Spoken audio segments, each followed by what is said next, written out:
വിനിമയമാക്കുകയാണ് പയ്യന്നൂർ മൂരിക്കോവില സ്വദേശി ബ്രിജേഷ് മകൻ.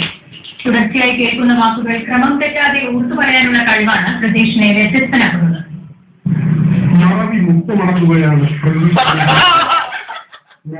വാക്കുകൾ കേട്ടാൽ തെറ്റാതെ ആരോപണ അവരോഹണ ക്രമത്തിൽ പറയാനുള്ള ശേഷി പ്രതീക്ഷയുണ്ട്. പ്രതീക്ഷിന്റെ ഓർമ്മശക്തി നമുക്ക് പരിശോധിക്കാം. പ്രതീക്ഷ, ഞാൻ കുറച്ച് വാക്കുകൾ പറയും, കൃത്യമായി പറയുക. ആത്മഹത്യ, ചെറുച്ചട്ടി, മഹാഭാരതം, സ്വസ്ഥത, കരിങ്കൽ, തിരക്ക, വിവാഹം, ചിന്ത.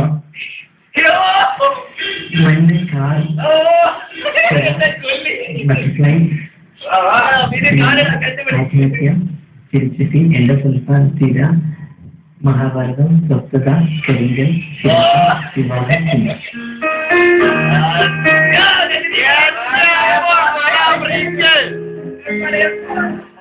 ജീവിതത്തിൽ പലതും മറക്കാൻ സമൂഹത്തിലെ വലിയൊരു വിഭാഗം ശ്രമിക്കുമ്പോൾ ഒന്നും മറക്കാനുള്ളതെന്ന് സ്വന്തം ഓർമ്മശക്തിയിലൂടെ പറയുകയാണ് സ്വദേശി. തുടർച്ചയായി കേൾക്കുന്ന 400ഓളം വാക്കുകൾ ആരോഹണ അവരോഹണ ക്രമത്തിൽ പ്രജേഷ് നിഷ്പ്രയാസം പറയും. +2 പഠിക്കുമ്പോഴാണ് ഓർമ്മയുടെ ലോകത്ത് തനിക്ക് ഇത്തരമൊരു കഴിവുണ്ടെന്ന് പ്രജേഷ് തിരിച്ചറിയുന്നത്. പിതാവ് മെർലിൻ കണ്ണന്റെ വരുമാനം കുടുംബച്ചിലവുകൾക്ക് പോലും തികയാറായി ജോലി ചെയ്തായിരുന്നു +2 പഠനം. ജോലി കഴിഞ്ഞ് പഠിക്കാൻ കിട്ടുന്നത് വളരെ കുറച്ച് സമയം. ക്ലാസ്സിൽ നോട്ട് പോലും കുറിക്കാതെ പാഠഭാഗങ്ങൾ രാവിലെ 9 മണി വൈകുന്നേരം 5 മണിയിലേക്ക് നാട്ടിലിരിക്കുകയാണ്. വൈകുന്നേരം എല്ലാ പോയിന്റ്സുകളും അസെൻഡിങ്ങും ഡിസെൻഡിങ്ങും ഓർക്കും പറയാൻ കഴിയും. പ്രത്യേകമായിട്ട് എനിക്ക് നോട്ട് എഴുതാറില്ല, തല വളരെ കുറവാണ്. തിരിച്ചൊരു +1 പഠിക്കുമ്പോഴാണ് തിരിച്ചറിഞ്ഞത്. അപ്പോൾ ഞാൻ സാധാരണ പലതും ജോലി ചെയ്തിരുന്നു. അപ്പോൾ വൈകുന്നേരം 10-15 മിനിറ്റ് മാത്രമാണ് ബുക്ക് നോക്കുന്നത്. അപ്പോൾ 5-10 ടെക്സ്റ്റ് ബുക്ക് ഒരു ഒരേ സമയം നോക്കി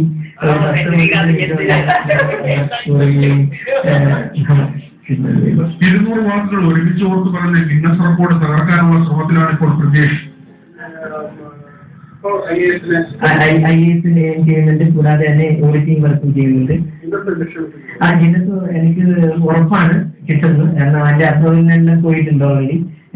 പക്ഷേ ഞാൻ വെയിറ്റ് ചെയ്യുകയാണ്. അച്ഛന്റെ മരണത്തെ തുടർന്ന് അമ്മയും സഹോദരിയും അടങ്ങുന്ന കുടുംബത്തിന്റെ ഉത്തരവാദിത്വം സർക്കാരിന്റെയും മറ്റു ചില നല്ല മനസ്സുകളുടെയും സഹായത്താൽ ഓർമ്മയുടെ ലോകം രാജ്യമേക്ക് മൂർച്ച കൂട്ടാൻ പ്രജേഷിന് കഴിഞ്ഞിരുന്നു. അതെന്നെ വളരെയുണ്ട്. കേരള സർക്കാരിന്റെ വളരെയധികം സഹായമുണ്ടായി. കാരണം ഞാൻ കുഞ്ഞാലിക്കുട്ടി സാഹിബിനെ കണ്ടിരുന്നു. പിന്നെ അദ്ദേഹം ഏത് സഹായം ചെയ്യാൻ പറഞ്ഞു. വിദ്യാഭ്യാസ മന്ത്രിയെ കണ്ടിരുന്നു. അദ്ദേഹം അപ്പോ കേന്ദ്ര സർക്കാർ വളരെ സഹായിച്ചു. നമ്മുടെ അഹമ്മദ് സാർ, മലബാർ ഗോൾഡ്, മുസ്ലിം തോമസ് സാർ, പിന്നെ സാർ, നമ്മുടെ സീരിയൽ അയാളും വളരെയധികം പ്രചോദനം എനിക്ക് നൽകിയിട്ടുണ്ട്. തിരുവനന്തപുരത്ത് IAS പരീക്ഷയ്ക്ക് തയ്യാറെടുക്കുന്ന പ്രജേഷ് സോഫ്റ്റ് സ്കിൽ എന്ന വിഷയത്തിൽ നിരവധി കുട്ടികൾക്ക് ക്ലാസ് എടുക്കുന്നു.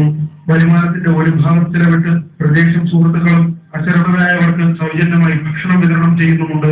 ഏതായാലും ഓർമ്മയുടെ മുഖമെന്ന സുരേഷ് ഗോപി ഡയലോഗ് പ്രജേഷിനോട് ചോദിക്കേണ്ട. ഒരിക്കൽ കണ്ട മുഖമാണെങ്കിൽ പോലും ഈ മെമ്മറി രാജ